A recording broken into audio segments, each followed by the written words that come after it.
Halo Sobat PUPR, kali ini kita akan membahas mengenai klasifikasi dan fungsi bangunan gedung sesuai Peraturan Pemerintah Nomor 16 Tahun 2021. Hal ini untuk mengetahui apa saja ketentuan, serta bagaimana cara penetapan klasifikasi dan fungsi bangunan gedung. Fungsi bangunan gedung merupakan ketetapan pemenuhan standar teknis yang ditinjau dari tata bangunan dan lingkungannya, keandalan bangunan gedung, serta aktivitas pada bangunan yang harus memenuhi ketentuan fungsi utama bangunan. Yang pertama adalah fungsi hunian sebagai tempat tinggal manusia, yang terdiri dari subfungsi rumah tinggal tunggal, rumah tinggal deret, rumah susun, serta rumah tinggal sementara. Yang kedua adalah fungsi keagamaan sebagai tempat melakukan ibadah yang terdiri dari subfungsi bangunan masjid, gereja, pura, vihara, kelenteng, serta bangunan peribadatan lainnya yang diakui oleh pemerintah. Yang ketiga adalah fungsi sosial dan budaya sebagai tempat melakukan kegiatan sosial dan budaya dengan subfungsi bangunan gedung pendidikan, kebudayaan, kesehatan, dan layanan umum lainnya. Yang keempat adalah fungsi usaha sebagai tempat melakukan kegiatan usaha dengan subfungsi bangunan gedung perkantoran, perdagangan, perindustrian, perhotelan atau kondotel, wisata dan rekreasi, gedung terminal, serta tempat penyimpanan. Yang kelima adalah fungsi khusus,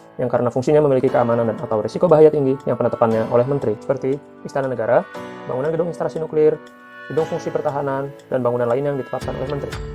Yang keenam adalah fungsi campuran, yang merupakan gabungan dari beberapa fungsi utama pada bangunan gedung, seperti bangunan gedung yang memiliki kombinasi fungsi, mall, hotel, dan perkantoran. Untuk tata cara penetapan fungsi yang pertama, rencana teknis bangunan gedung harus sesuai peruntukan lokasi, sesuai fungsi, serta sesuai zonasi setempat yang diatur dalam RT/RW kabupaten, kota, dan atau rencana teknis ruang kota. Yang kedua, rencana teknis bangunan gedung disiapkan oleh penyedia jasa perencana konstruksi yang memiliki sertifikat sesuai peraturan perundang-undangan yang terdiri dari gambar dan rencana teknis. Yang ketiga, penetapan fungsi dilakukan oleh pemerintah daerah saat pemberian PBG berdasarkan rencana teknis yang disampaikan pemilik bangunan gedung yang harus memenuhi ketentuan yang diwajibkan sesuai dengan fungsi bangunan gedung. Klasifikasi bangunan gedung yang pertama berdasarkan tingkat kompleksitas yang sederhana, memiliki fungsi sebagai hunian, kantor, dan bangunan umum lainnya dengan ketentuan dan kriteria berdasarkan tingkat kompleksitas tidak sederhana dengan fungsi sebagai hunian, kantor, dan bangunan lainnya dengan ketentuan dan kriteria lainnya.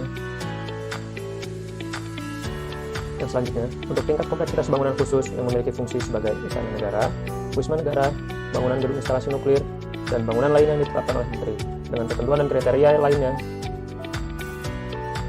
Berdasarkan tingkat permanensi, untuk bangunan permanen direncanakan lebih dari 10 tahun, dan bangunan non-permanen kurang dari 10 tahun. Berikutnya berdasarkan tingkat risiko bahaya kebakaran rendah, dengan fungsi hunian tunggal dan hunian deret sederhana kurang dari 4 lantai, dengan ketentuan panjang hunian deret sederhana tidak bertingkat kurang dari 45 meter, luas hunian tunggal tidak bertingkat kurang dari 250 meter persegi, dan luas bangunan umum kurang dari 500 meter persegi. Berikutnya berdasarkan tingkat risiko bahaya kebakaran sedang, yang meliputi seluruh fungsi bangunan kecuali hunian tunggal dan hunian deret sederhana dengan ketinggian 4-8 lantai, dengan ketentuan luas untuk hunian tunggal lebih dari 250 meter persegi, hunian deret dengan panjang lebih dari 45 meter, dan luas bangunan umum lebih dari 500 meter persegi dengan jumlah pengguna kurang dari 500 orang. Berikutnya berdasarkan tingkat risiko bahaya kebakaran tinggi dengan fungsi khusus lebih dari 8 lantai, dengan luas bangunan umum lebih dari 5.000 meter persegi dengan jumlah pengguna lebih dari 500 orang. Berikutnya berdasarkan lokasi padat dengan daerah perdagangan atau pusat kota dan atau kawasan dengan KDB lebih dari 60%, lokasi sedang pada daerah permukiman dan atau kawasan dengan KDB antara 40-60%, dan lokasi renggang pada daerah pinggiran atau luar kota atau daerah yang berfungsi sebagai resapan dan atau kawasan dengan KDB kurang dari 40%. Berikutnya berdasarkan ketinggian bangunan gedung,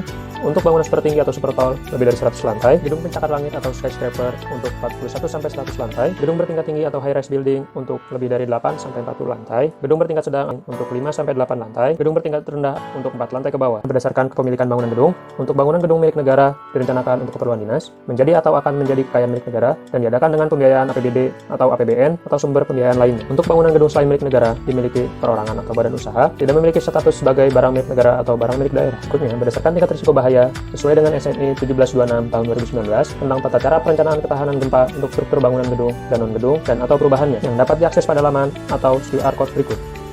Perubahan fungsi dan atau klasifikasi bangunan gedung dapat diusulkan oleh pemilik dengan ketentuan dan kriteria berikut.